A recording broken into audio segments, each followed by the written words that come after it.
खुलुमबाय आंनि बुंनायफ्राव अबेबा मिस्टेक जाबायबायोबा आंखौ निमाहा होदो। आं दाखालि फेसबुकआव आरो इउटुबाव कमिउनिटियाव आं होदोंमोन साननै सानथामसो थानानै आङो भिडिअ लाबोफिनगोन होननानै। आंनि हिन्जावा खाराखै मानि आङो ओरैनो न'आव थाहैथ'दोंमोन आरो रागा जोंदोंमोन आङो बेवहाय न'आव थाहैदोंमोन। ओमफ्राय दा मैया फैफिनबाय। बिमायाबो रायज्लायहरदों, बिमायाबो मोजां रायज्लायहरफिनदों। बहुद गाबदोंनो, दुखु मोनदोंनो, माने आं रागा जोंनानै बुंदोंमोन नालाय, आं लाला माला होनदोंमोन नालाय, ओमफ्राय बहुद गाबदोंनो। माने आंनि थाखायनो फुरा बिदि गाबदों होननायखौ बिमाया खोन्थाहरबाय, रायहरबाय। बेनि थाखाय गाव फैफिनबाय आरोना, फैफिननायखाय फैफिनबाय।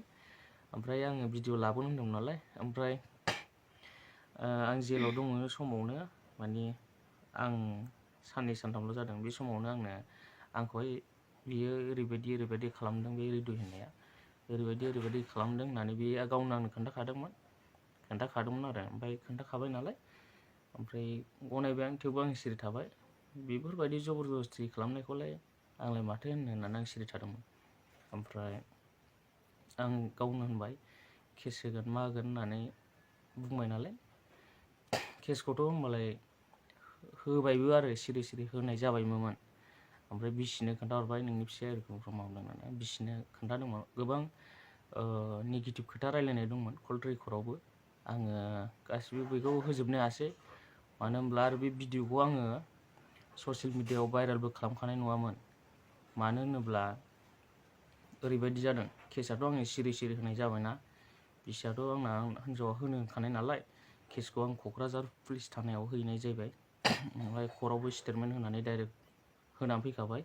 बेनि उनावहाय मानसिखौ हमदो, नंगौबा हमदो होननानै बुंखानाय नालाय, ओमफ्राय बेयावनो हिन्जावखौबो स्टेटमेन्ट खालामहैबाय सिभिल हस्पिटालाव। स्टेटमेन्ट खालामखांनायनि उनाव बेनिल' प्रुफ मोनबाय आरो। प्रुफ मोननाय लोगो खोन्थाबाय, माने होनबाय आं माबाखौ पुलिसखौ बुंबाय आरो आं, नंगौबा बाथ्राया सैथोबा हमदो होननानै बुंबाय आं। ओमफ्राय बाथ्रायाथ' सैथो नालाय हमबाय आरोना। आरो हिन्जावाबो नोंगौखौ खोन्थाबाय, माने गाव गोसो जानानै थांनाय मोनब्ला बेफोरबायदि खोन्थानाय नङामोन।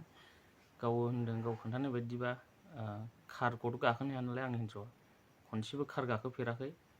ओमफ्राय ओरैनो कार गाखोनो हायैनि जुनै आं सिगां कार लादोंमोन ना, कार गाखोनो हायैनि जुनै आं बेनो स्कुटि बायना होनाय जादोंमोन। जों थांनायाव नानिखौ दोनहैनो होननानै। ओमफ्राय खाफाल गाज्रि, जेनेबा जेल जानांगौ गोनां जाना फैबाय। ओमफ्राय बे समावनो माने आंनि हिन्जावा कार गाखोनो हाया, आंखौ नायोमोन, बिदिनो खननै खनथाम नायदोंमोन। ओमफ्राय नायफैनाङा होनना बुंदोंमोन आं। बे समाव माने बै हौवाया आंखौ नायनो होननानै लेंहरबाय थायोनो, फैसा नांगौनो, नायनांगौनो, बांद्राय मानसि नायबाय थायाबा मानसिफोर नायफैयाखै होननानै रागा जोङोनो। बेफोरबायदि होनै थगाय लेंलाङोनो बिमा बिफाफोरखौबो। आरो फैसाया दैलि अबावबा बेरायहैब्लाबो 500नो 1000नो जोंनि बिमा बिफानावनो बिनानै लांफैबाय थायोमोननो। खिन्थु आंखौ बे हृदय बसुमतारी होननाया हारसिङै बे खनसेल' नायदों। ओमफ्राय आंनि हिन्जावखौ लानानै खनथामल' नायदों। ओमफ्राय बार बाखि अबावबा लानानै बेरायहैनाय मानाय आइया खोन्थादों हिसाबाव बेथ' लेंलांनाया खनब्रै ना खनबा जादों, 6 बारसो जादों होनना बुंदों आरोना।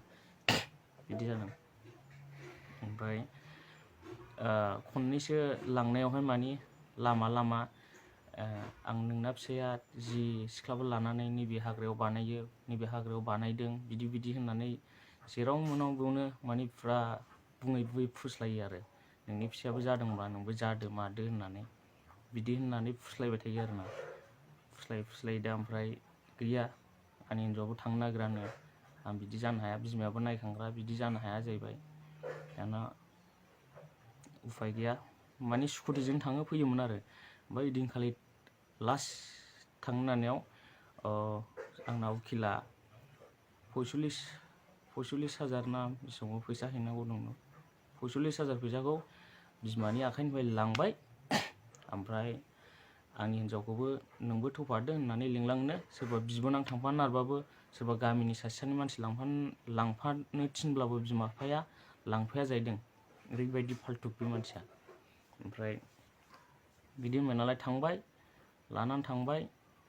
क'क्राझार मोनैनि सिगां खननैसो गोबालांखादोंनो, ओमफ्राय गोबालांबायनो, जेनेबा हाया नालाय खर'आ गोबाबाय। ओमफ्राय मुलि बिबाय, मुलि बिनाया दाना गावनाव बे 6 टेब्लेट ना मा बे थाखायो जाहैदों।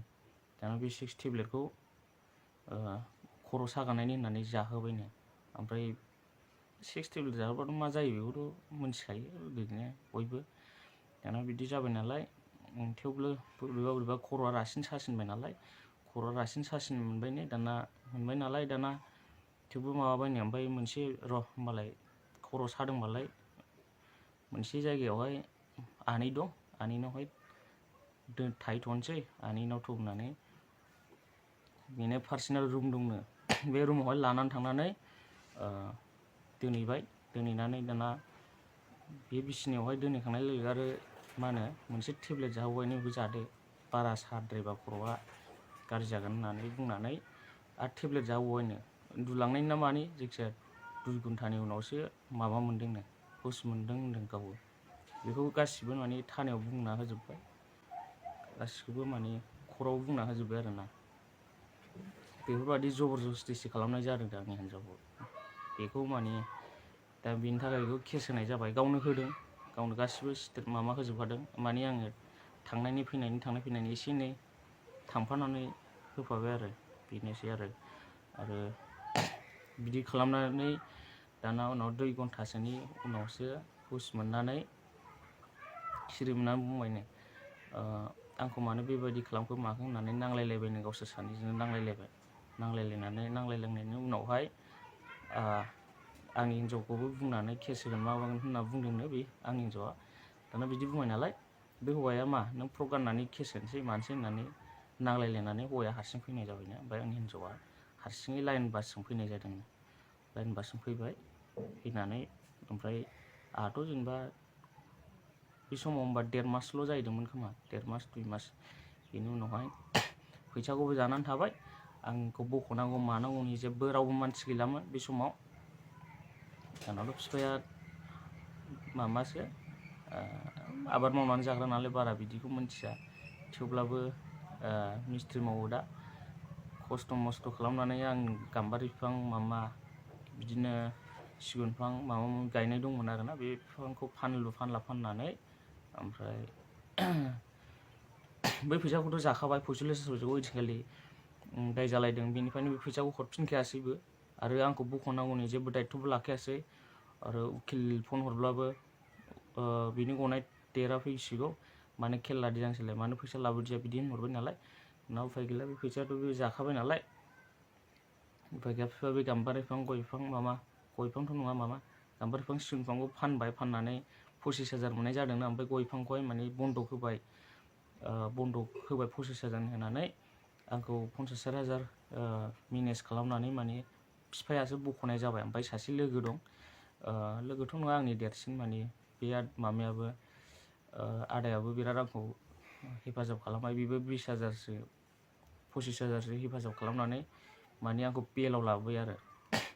ओमफ्राय बेनि उनावहाय जेब्ला आं सानब्रै सानबासो थानायनि उनावहाय आंनि हिन्जावआ गासिबो खोथाखौ, बे घटना जानायखौ मानि थाखाय आं मानो बेफोरबायदि खालामखो माखो होननानै सोंबाय, मानो बख'आसै फैसा जाना मानो बिदि थाखो होननानै सोंबाय आङो। ओमफ्राय आंनि हिन्जावआ गासिबो खोथाखौ खोन्थाबाय नालाय आङो रागा जोंबाय, हाब आंखौ बेबायदि खालामबाय, आंनि न'खरखौ बेबायदि धंस' खालामबाय होननानै।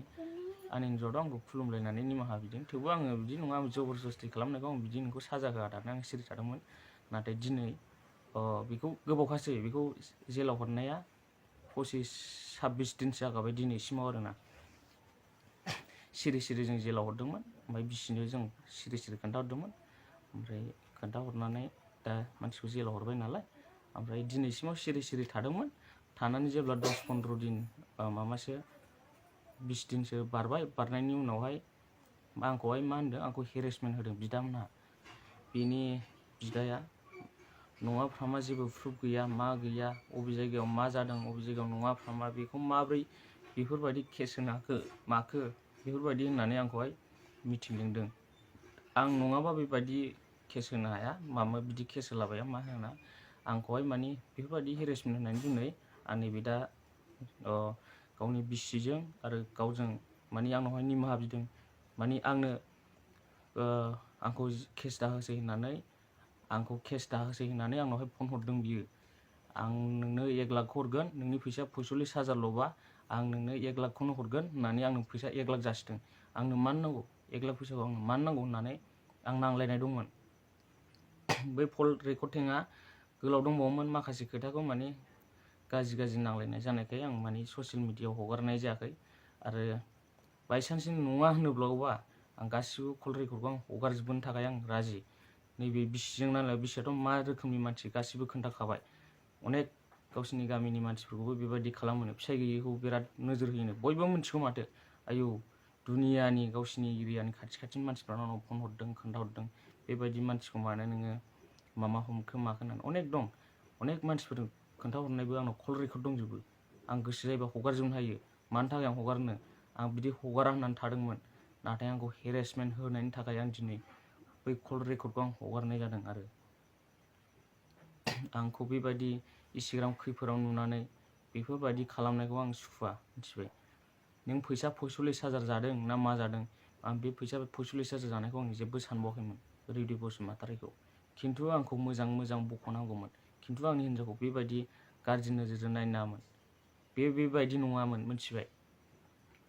बेनि जुनैनो बेबायदि जानानै फैनांबाय। ओरैबायदिनो बियो दैलिग बेल'नो खोथाया। आं मानि थाखाय नोंनि फिसाखौ बख'नांगौ, बेफोरबायदि मोनाबा आं नोंनि फिसाखौ मानि थाखाय बख'नांगौ। गाव उकिलसो साइसआ, आंनि हिन्जावखौ बेबायदि होनै बायदिसिना बिबाय थानाय। गारिखौबो ओरैबायदि खालामदों, जेब्ला आं जेलावहाय खरआवहाय सारेन्डार लायनोसै होननानै थांनो नारबाय, बे समाव आङो बेनि उकिला, बेनि बिगुमै जायो उकिला, माने बिजों रायलायबाय। उकिलखौ बे रायलायना होदों, कन्टेक्ट होदों। बेनि जुनै माने नोंना गारिखौ दालांसै, गारिखौ आंनाव गालांदो, नोङो सानथाम सानब्रैसोआव नोङो पुलिसफ्रा हमनानै लांगोरबा दिगदार जागोन, सारेन्डार जानाया साबसिन जायो होननानै बुंबाय नालाय, बिदि रायलायबाय नालाय, दाना सारेन्डार जानो होननानै फैबाय नालाय आङो गारिखौ दालांसै, आं लाखिदो, नोंखौ गारिखौ न'आव लाङोबा नोंखौ न'आव दं होननानै मोनथिब्लायबा सोरबाफोर खोन्थाबाय हरनो हागौ होननानै गाव गारिखौ लाखिनाय जादों। आरो लाखिदों दे, लाखिनानै मोजां उनावहाय दोनथ'नानै मोजां हरफिनबानो जाबाय आंनि न'आव होननानै आं दोनलांदो। आरो खिन्थु ओरैबायदि दान्दा, गारिखौ हरानो, अबेबा बेरायनोसै लेंहरो, बेबायदि खालामबाय थायो। ओरैबायदि गुन्दा आरो मानसिया, ओरैबायदि मालायनि खैफोदखौ नुनानै, मालायनि संसार जानायखौ नुनानै बेफोरबायदि खालामो बियो, मिथिबाय। बेल' नङा, गामिनि मानसिफ्रानो बयबो मिथिगौ। आरो गामियावहाय ओरैबायदि लास्ट वार्निं जानानै दंमोननो बेबायदि हिन्जाव गुन्दानि जुनै। अनेक जाबायनो, बे खनसेल' नङा, 6 बार 7 बारसिम जाबायनो। एबारहाय लास्ट वार्निं होननानै गामिनि मानसिफ्रा बेखौहाय लेरनानै दोन्दोंमोननो। खिन्थु बिसिया लाफिननो गोसोमोन खोमा, सिरि जों गारलायगोन बे खोथाखौ बुंहरदोंमोन। नाथाय सिरि गारलायनायनि खोथाया आं बिसास खालामाखैमोन। बिसोर लाफिनलायनायनि खोथामोन, बेनि थाखाय आंखौ सिरि थाफिनदो होननानै बुंदोंमोन। सानैबो फैसा जासिलायनाय, आंनो फैसा नाङा, नों आंनि गोसोजों गेलेदोंबा, आंनि गोसोखौ गाज्रि खालामदोंब्ला, आंनि हिन्जावखौ बेबायदि खालामनायनि जुनै आंनि गोसोआ बेसेबां गाज्रि मोनदों, आं नै आखाइ हाना लादों, बे खोथाखौ खोन्थानाय लोगो लोगो मिथिबाय। जों हिन्जावजों बेसेबां दुखु जादों, बेसेबां गाबदों। आंबो नोंनि न'खरखौ दंस' खालामगोन होननानै बे खोथाखौ आं खोन्थाहरनाय जादों। आरो बिसोरो गारलायाबो जानो हागौमोन, बेखौ आङो जेबो साना। माने गामिनि मानसियाबो मिथियाबो जानो हागौमोन। नाथाय आङो ससियेल मिडियायाव फोसावनानै बैसिनि गामियावहाय मिथिहोनो थाखाय आं ससियेल मिडियायाव फोसावबाय। आंनि न'खरखौ सिफायनो हादोंबा नोंनि न'खराव आं मानो सिफायनो हाया होननाय बायदि, बेनि थाखायनो आङो ससियेल मिडियायाव फोसावनाय जादों। आं बिदि फोसावनाय जानाय नङामोन। आरो आंखौ अनेक न'खरनि मानसिफ्रा बायदिना होनदों, आंखौहाय मा फैसा जानो थाखाय आङो केस होनानै फासायदोंलायनो। फैसा जानो थाखाय आं केस होनानै फासायदों। केस होनानै फैसा जानो थाखाय फासायदोंबा नाय, आं मिलायनायबो गैया, कनसिडार होनायबो गैया, निमाहा होनायबो गैया। आंखौ बेबायदि होनदोंथ', आङो बर'जों बर' माने जेरावहाय जाथिसो जागौ, बिफाजों बिदा फंबाय, आं बिफासो लेङो बेखौ, बेबो बिहावसो लेङो। नाथाय बेबायदि खालामनायनि थाखायनो नोंखौ सुखुला, जों मिथिबाय। बेबायदि खालामनो नाङा खायो आं।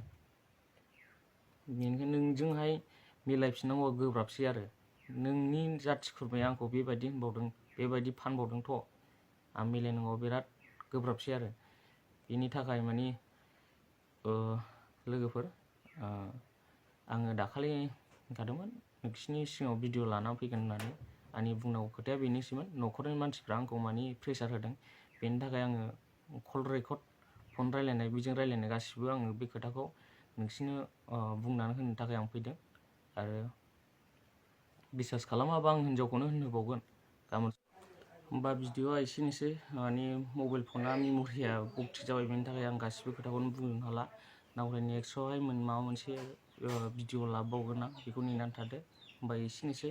आंखौ प्रेसार होनायनि थाखाय बेखौ आङो केस होनाय जाबाय, बे जेल खानायाव दङ एसे। आरो बेखौ माबायदि साजा होनांगौ बेखौहाय दा नोंथांमोनहा कमेन्ट्सआव फोरमायहरदो। गोजोन्थों।